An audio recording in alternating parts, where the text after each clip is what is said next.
Hello students, myself Dr. Monica Dakshini, Associate Professor, Government College Kota.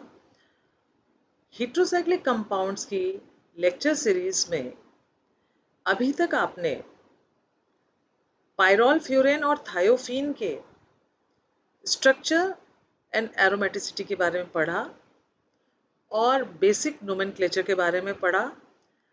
आज हम आपको जो है heterocyclic compounds with special mention to pyrrole, furane and thiophene के physical and chemical properties के बारे में बताएंगे।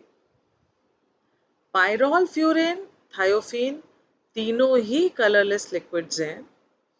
इनके बॉइलिंग पॉइंट में डिफरेंसेस जरूर हैं।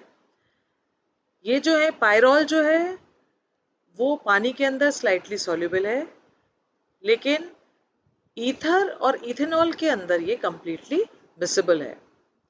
वेयरएज फ्यूरेन जो है it is insoluble in ether but soluble in most of the organic solvents. वहीं थायोफीन जो है it is soluble in alcohol and ether but insoluble in water.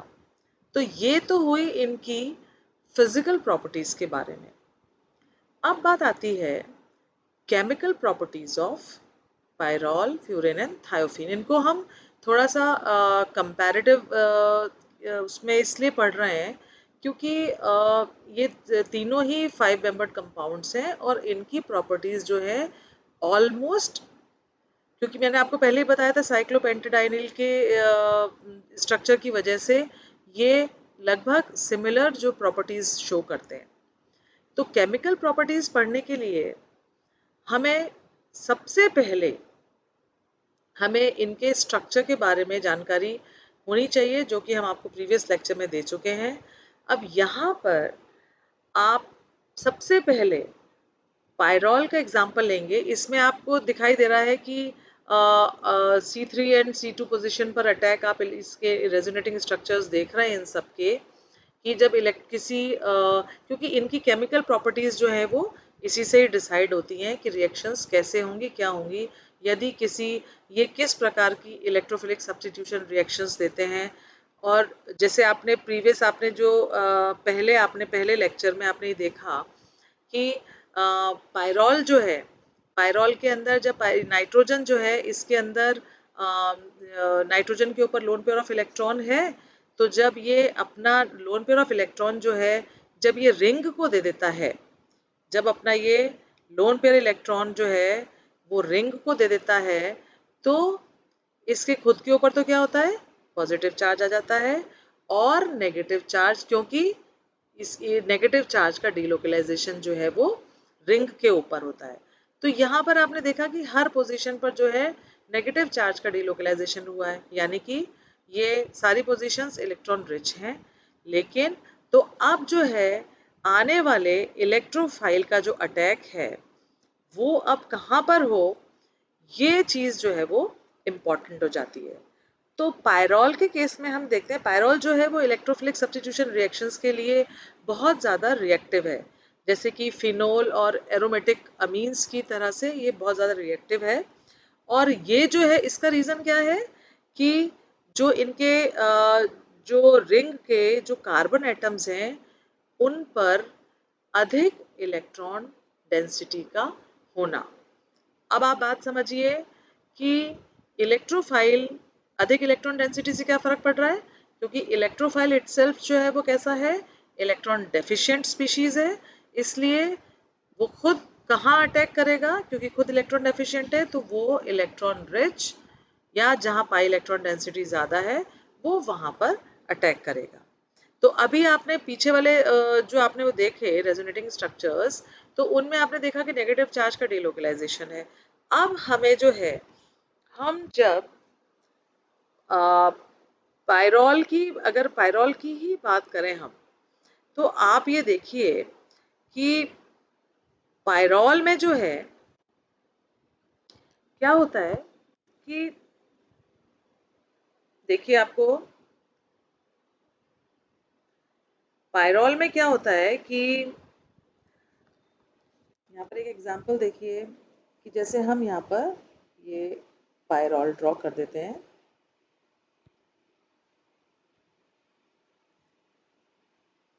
ये देखिए,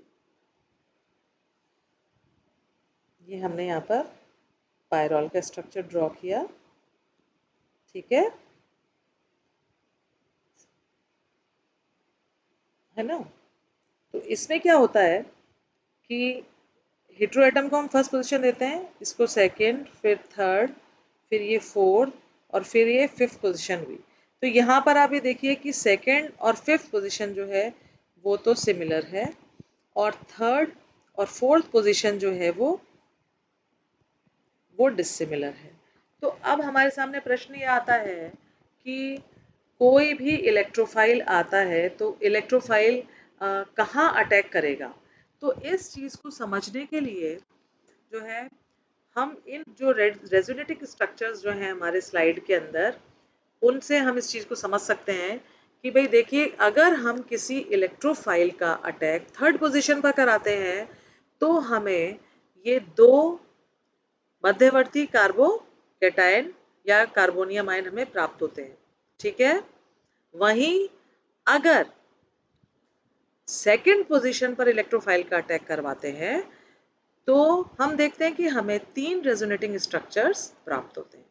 तो ये बात हम पहले से, शायद आप लोगों को सबको पहले से पता होगी ये बात, कि जिस भी कंपाउंड के जितने ज़्यादा रेजोनेटिंग स्ट्रक्चर्स बनते हैं वो उतना ही अधिक स्टेबल कंपाउंड होता है। तो इसलिए C2 पर इलेक्ट्रोफिलिक सब्स्टिट्यूशन की संभावना बढ़ जाती है। किस वजह से?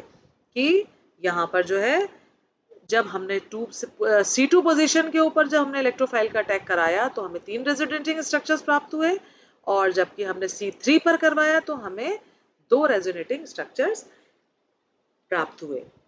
और इसमें एक जो है, इसमें एक डिस्टेंस फैक्टर भी जो है वो काम करेगा।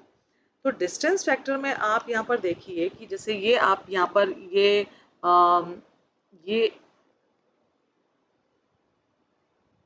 इसमें आप ये देखिए कि जैसे आप इस स्ट्रक्चर को देखिए, तो यहाँ पर जो है ये आप पॉजिटिव और नेगेटिव चार्ज, पॉजिटिव चार्ज तो फर्स्ट पोजीशन पर है, नेगेटिव चार्ज सेकंड पोजीशन पर है, तो इनके बीच में जो है डिस्टेंस कम है। तो डिस्टेंस जब अपोजिट चार्जेस पास पास है, इनके बीच में डिस्टेंस कम है, तो ये जो है वो अनस्टेबल होगा, यानी कि मोर रिएक्टिव होगा।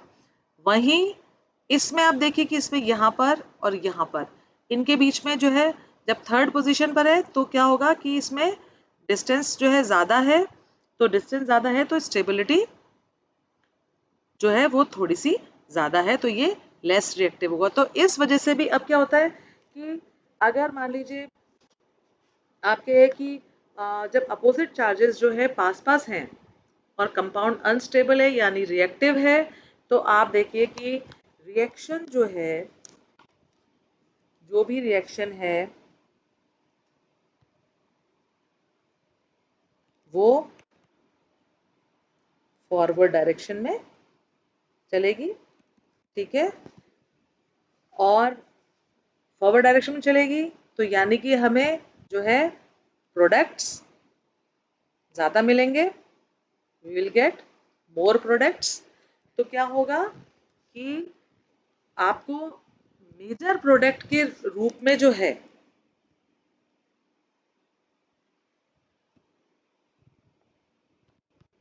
मेजर प्रोडक्ट के रूप में जो है आपको क्या मिलेगा, मेजर प्रोडक्ट के रूप में आपको मिलेगा टू सब्स्टिट्यूटेड प्रोडक्ट्स। ये 3-4 वाले भी बनेंगे, लेकिन क्या है कि जब सेकंड और फिफ्थ पोजीशन जो है वो ऑक्यूपाइड होंगी, उस अगर ये पोजीशन ऑक्यूपाइड होंगी तब जाके हमें ये 3 और 4 वाले हमें प्रोडक्ट्स प्राप्त होंगे। तो ये तो बात हुई आपके इलेक्ट्रोफिलिक सब्स्टिट्यूशन किस पे, सेकंड और थर्ड पोजीशन पे। अब जो आपने अभी पायरोल का देखा, वही सिमिलर केस जो है आप फ्यूरेन में देखेंगे, ठीक है। फ्यूरेन में भी वही हो रहा है कि थर्ड पोजीशन में करवा रहे हैं तो 2, और यही सेम सिमिलर थायोफीन के अंदर भी है, इस 2 इसमें 2 होंगे और इसमें सेकंड पोजीशन पे जब हम करते हैं इलेक्ट्रोफाइल का अटैक कराते हैं तो हमें 3 रेजोनेटिंग स्ट्रक्चर्स हमें प्राप्त होते हैं। अब यहाँ पर आप देखिए कि जो वापस से आप ये देखिए कि इनकी आपस में जो है, अगर हम इनकी रिलेटिव रिएक्टिविटी की हम बात करते हैं तो रिलेटिव रिएक्टिविटी जो है, रिलेटिव रिएक्टिविटी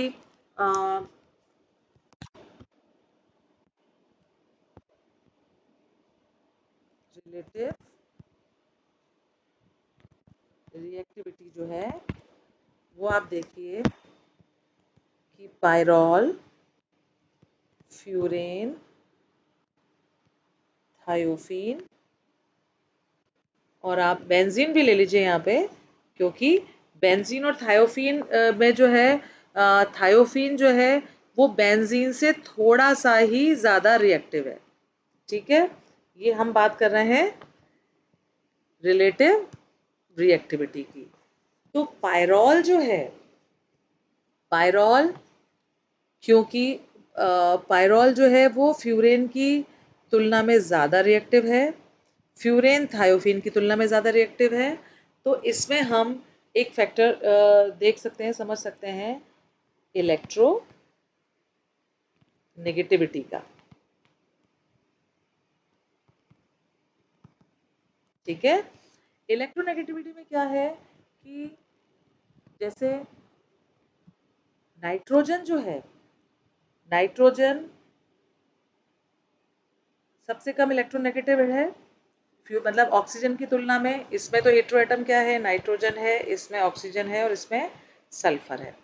तो नाइट्रोजन जो है, नाइट्रोजन की इलेक्ट्रोनेगेटिविटी ऑक्सीजन के कंपैरिजन में कम है। और हम जानते हैं कि जैसे ज़्यादा इलेक्ट्रोनेगेटिव एटम जो है अगर है तो वो क्या करेगा, जैसे कार्बन की उसकी तुलना में, तो वो क्या करेगा कि जो बॉन्ड के इलेक्ट्रॉन्स हैं उनको अपनी तरफ ज़्यादा आकर्षित करेगा। ठीक है, तो बॉन्ड के इलेक्ट्रॉन्स जो हैं वो मोर इलेक्ट्रोनेगेटिव एटम की तरफ शिफ्टेड रहेंगे। तो क्या होगा कि इलेक्ट्रोनेगेटिव एटम जो है, ज़्यादा इलेक्ट्रोनेगेटिव एटम जो है, मोर इलेक्ट्रोनेगेटिव एटम जो है वो, तो उस पर तो पार्शियल नेगेटिव चार्ज आएगा और रिंग जो है वो इलेक्ट्रॉन डेफिशिएंट हो जाएगी। इलेक्ट्रॉन डेफिशिएंट रिंग जब होगी तो इलेक्ट्रोफाइल का अटैक थोड़ा सा मुश्किल से होगा। तो इनकी रिलेटिव रिएक्टिविटी जब हम देखेंगे तो वो इस चीज़ से हम इस बात को समझ सकते हैं। तो ये तो पायरॉल और फ्यूरेन की बात हो गई, क्योंकि ये सिमिलर पीरियड में आते हैं। दोनों एक ही, नाइट्रोजन और ऑक्सीजन जो है वो एक पीरियड में है, लेकिन थायोफीन जो है वो ऑक्सीजन वाले, थायोफीन में सल्फर हेटेरो एटम है, तो वो क्या है कि फ्यूरेन वाले ग्रुप का हेटेरो एटम है। तो उसमें क्या होगा कि वैसे तो अब जब आप किसी पीरियोडिक टेबल में ऊपर से नीचे जाते हैं तो इलेक्ट्रोनेगेटिविटी किसी पर्टिकुलर ग्रुप में ऊपर से नीचे जाने पर कम होती है, लेकिन यहाँ सल्फर जो है वो वो जो है लेस रिएक्टिव है फ्यूरेन के कंपैरिजन में। उसका रीजन ये है कि सल्फर का जो साइज है, इसका जो साइज है वो क्योंकि बड़ा होता है, इसलिए साइज बड़ा होने की वजह से क्या होता है, चार्ज जो है, साइज बड़ा होने की वजह से चार्ज जो है वो कैसा रहता है, डिस्पर्स्ड रहता है। ठीक है, तो जो है इसकी डोनेटिंग पावर जो है वो कम हो जाती है। ठीक है, तो रिंग को जो है, जो इलेक्ट्रॉन डोनेट करने की पावर जो है इसकी वो कम हो जाती है। तो ये रीज़न है इनकी रिएक्टिविटी, जो रिलेटिव रिएक्टिविटी हम देख रहे हैं कि पायरॉल जो है वो सबसे ज़्यादा रिएक्टिव है, फिर फ्यूरेन है, फिर थायोफीन है और बेंजीन जो है वो सबसे कम रिएक्टिव है। ठीक है, अब हमें यहाँ पर ये चीज़ तो क्लियर हो गई कि भाई इलेक्ट्रोफिलिक सब्स्टिट्यूशन कौन सी पोजीशन पर हो, और तो इससे हमें समझ में आ रहा है कि सेकंड पोजीशन जो है वो ज़्यादा सूटेबल है इलेक्ट्रोफिलिक सब्स्टिट्यूशन के लिए किस बनस्पत थर्ड पोजीशन के। तो अब हम इसमें जो है इसके कुछ एग्जाम्पल्स देखेंगे। तो ये कुछ एग्जाम्पल्स है इलेक्ट्रोफिलिक सब्स्टिट्यूशन रिएक्शन के, पायरॉल, फ्यूरिन और थायोफीन के। यहाँ पर आप देखिए कि सबसे पहले आप इसकी हेलोजन रिएक्शन देखिए। हेलोजन रिएक्शन यानी अब जब हम ब्रोमिनेशन करवाते हैं पायरॉल का, तो हमें टेट्रा सब्स्टिट्यूटेड प्रोडक्ट्स मिलते हैं, यानी कि 2345 टेट्रा ब्रोमो पायरॉल मिलता है। वहीं जब फ्यूरेन का ब्रोमिनेशन कराते हैं डाइऑक्सेन की प्रेजेंस में 0 डिग्री सेंटीग्रेड पर, तो हमें 2 सब्स्टिट्यूटेड प्रोडक्ट मिलते हैं, यानी 2 ब्रोमो फ्यूरेन मिलता है। और जब थायोफीन का ब्रोमिनेशन कराते हैं डाइऑक्सेन की प्रेजेंस में, तो हमें 2,5 डाई ब्रोमो थायोफीन मिलता है। तो आपको यहाँ से समझ में आ रहा है। एक अब नेक्स्ट आप रिएक्शन देखिए कि नाइट्रेशन अगर हम पायरॉल, फ्यूरेन और थायोफीन का नाइट्रेशन कराते हैं, तो उसके लिए हम क्या करते हैं, सबसे पहले कि नाइट्रिक एसिड और एसिटिक एनहाइड्राइड आपस में रिएक्ट कर सबसे पहले एसिटोनाइट्राइल बनाते हैं। फिर ये एसिटोनाइट्राइल जो है वो पायरॉल से रिएक्ट करके, पायरॉल, फ्यूरेन और थायोफीन तीनों से रिएक्ट करके जो है वो 2 सब्स्टिट्यूटेड प्रोडक्ट बनाते हैं, यानी 2 नाइट्रोपायरॉल, 2 नाइट्रोफ्यूरेन, 2 नाइट्रोथायोफीन बनाते हैं। इसी प्रकार सल्फोनेशन जो है, अब इनमें जो है पायरॉल और फ्यूरेन में तो सल्फोनेशन हम SO3 के साथ सल्फोनेशन हम कराते हैं पिरिडीन और इथिलीन क्लोराइड की प्रेजेंस में 100 डिग्री सेंटीग्रेड के ऊपर, तो पायरॉल 2 सल्फोनिक एसिड मिलता है हमें। इसी प्रकार फ्यूरेन 2 सल्फोनिक एसिड प्राप्त होता है। और थायोफीन का सल्फोनेशन भी जो है कराने पर हमें थायोफीन 2 सल्फोनिक एसिड प्राप्त होता है, जब हम इसका सल्फोनेशन कंसंट्रेटेड H2SO4 की प्रेजेंस में करवाते हैं। तो यहाँ पर आप जो है वो देखिए नाइट्रेशन में, सल्फोनेशन में, इसी प्रकार आगे भी आप रिएक्शन देखेंगे कि हमें कैसे कि इलेक्ट्रोफिलिक सब्स्टिट्यूशन हमें कहाँ होता नजर आ रहा है, सेकंड पोजीशन पर। कि इलेक्ट्रोफाइल जो है वो कहाँ अटैक कर रहा है, सेकंड पोजीशन के ऊपर। अब नेक्स्ट रिएक्शन आप देखिए फ्रीडल क्राफ्ट, आप देखिए alkylation, sorry Friedel craft acetylation देखिए आप। तो इसमें जो है आप ये देखिए कि पायरॉल जो है एसिटिक एनहाइड्राइड से जब इसकी क्रिया करवाते हैं और फ्रीडल क्राफ्ट रिएक्शन करवाते हैं, तो 2 एसिटाइल पायरॉल प्राप्त होता है। इसी प्रकार फ्यूरेन की रिएक्शन है, उसमें भी सेकंड सब्स्टिट्यूटेड, इसी प्रकार थायोफीन में भी 2 एसिटाइल थायोफीन हमें प्राप्त होता है। अब नेक्स्ट रिएक्शन है डायजोटाइजेशन रिएक्शन। तो डायजोटाइजेशन के केस में जब पायरॉल की बेंजीन डाइजोनियम क्लोराइड की प्रेजेंस में हम इसका डायजोटाइजेशन करवाते हैं, तो 2 फेनाइल एजोपायरॉल हमें प्राप्त होता है। तो यहाँ जो है इन रिएक्शंस को देखने और समझने का हमारा मकसद सिर्फ ये है कि हम यहाँ पर ये जानना चाहते, यहाँ देखना, ये देख रहे हैं कि हम कि अब इलेक्ट्रोफाइल जो आ रहा है वो सेकंड फुट पोजीशन पे अटैक कर रहा है कि थर्ड पे अटैक कर रहा है। तो जैसे हमने समझा था, जो बात हमें समझ में आई, जो हमने आपको एक्सप्लेनेशंस दिए, उससे भी ये सिद्ध हुआ कि सेकंड पे जो है इलेक्ट्रोफाइल अटैक करेगा सेकंड पोजीशन पे, और वो ही एग्जाम्पल्स में भी आपको सब कुछ नजर आ रहा है। इसके बाद रीमर टाइमन रिएक्शन में क्या होगा, पायरॉल जो है CH3Cl और KOH की प्रेजेंस में रिएक्शन करके 2 फॉर्माइल पायरॉल बनाएगा। अब यहाँ पर आप ये रिएक्शन देखिए कि पायरॉल, फ्यूरेन और थायोफीन की रिडक्शन रिएक्शंस देखिए।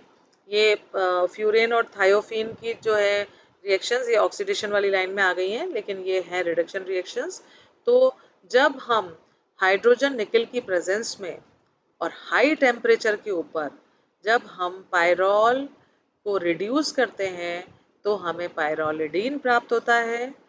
जब फ्यूरेन को रिड्यूस करते हैं तो वो टेट्राहाइड्रोफ्यूरेन प्राप्त होता है, और जब थायोफीन को रिड्यूस करते हैं तो टेट्राहाइड्रोथायोफीन हमें प्राप्त होता है।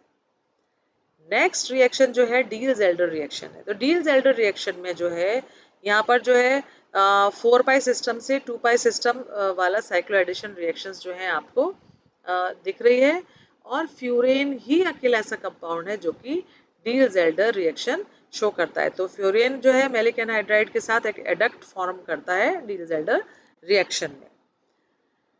अब लास्ट रिएक्शन जो है वो गटरमन कोच सिंथेसिस है।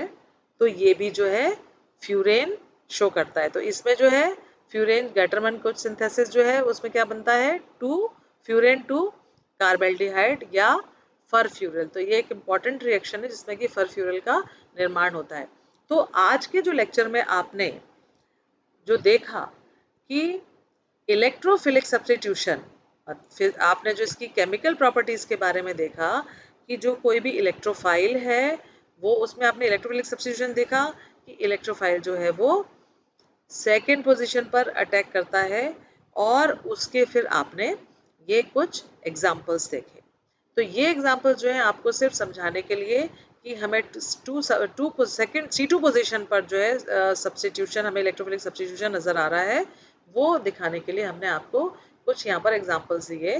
अब नेक्स्ट लेक्चर में जो है हम आपको रिएक्शंस, अभी काफ़ी सारी कई रिएक्शंस हैं, तो नेक्स्ट लेक्चर के अंदर जो है हम आपको और इलेक्ट्रोफिलिक सब्स्टिट्यूशन रिएक्शंस के बारे में बताएंगे, और उसमें हम एक एक कंपाउंड को अलग अलग उठाएंगे और उसको हम आपको डिटेल में एक्सप्लेन करेंगे। तो आई होप स्टूडेंट्स कि आज के लेक्चर में जो आपको बताया गया वो आपको काफ़ी हद तक क्लियर हुआ होगा। तो और डिटेल में हम आपको इसको आगे बताएंगे। Thank you.